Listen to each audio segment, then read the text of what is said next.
Bonjour, donc je suis Laurent Heux, je suis directeur de recherche au CNRS et je travaille dans un laboratoire qui s'appelle le CERMAV, qui est dévolu donc à l'étude des sucres, que ce soit en santé, que ce soit dans les plantes ou dans les matériaux. Donc dans le cadre de nos recherches, nous avons été amenés à travailler sur des molécules, des polymères plus exactement, qui sont dans les plantes et qui permettent de maintenir la structure de ces plantes en liant les fibres de cellulose entre elles. On a été amené à se rendre compte, de façon un petit peu inattendue, qu'on pouvait reproduire cette forme de résistance qui a été conférée par ces molécules dans un cadre très industriel, qui est celui du papier. Et quand on mélange ces molécules avec le papier, ça lui confère une résistance à l'eau qui est tout à fait exceptionnelle, surtout pour un matériau qui n'est pas connu pour être vraiment très résistant. À l'époque, avec l'étudiant qui avait développé cette technologie, on est allé rencontrer la société d'accélération de transfert des technologies, la SAT locale, qui est Linxion. Et on a pu mettre en place, avec leur aide, un projet de maturation pour consolider cette technologie, commencer à rencontrer les premiers industriels, typiquement des papetiers ou des gens qui fabriquent des cartons, pour leur présenter la technologie.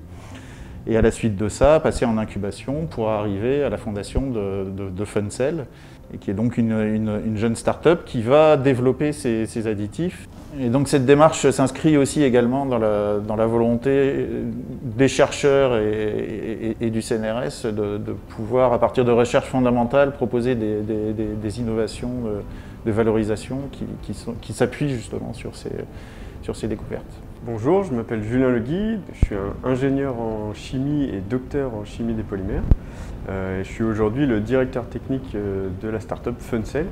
Chez Funcell, au quotidien, il y a plusieurs aspects. Il y a d'abord la relation client où on va aider nos clients papetiers à qualifier nos produits pour qu'ils puissent vraiment appréhender toutes les performances que peuvent apporter les produits Funcell et toutes les économies qu'on peut leur faire faire au jour le jour. Et dans un deuxième aspect, il y a un aspect de R&D. Donc les produits Funcell aujourd'hui permettent un renforcement mécanique des papiers et cartons, ce qui va pouvoir permettre aux papetiers de faire des économies de matières premières, d'énergie, pour fabriquer des matériaux toujours plus performants et qui vont potentiellement pouvoir aider au remplacement des plastiques, puisqu'on est en train de développer une nouvelle gamme de produits qui vont permettre du coup de modifier les papiers, de leur donner de nouvelles propriétés et en particulier une confidentielle qui va pouvoir permettre de rendre le papier hydrophobe pour remplacer du coup les plastiques. Funcell s'inscrit dans une démarche en fait, qui est là pour répondre à des problématiques environnementales que se pose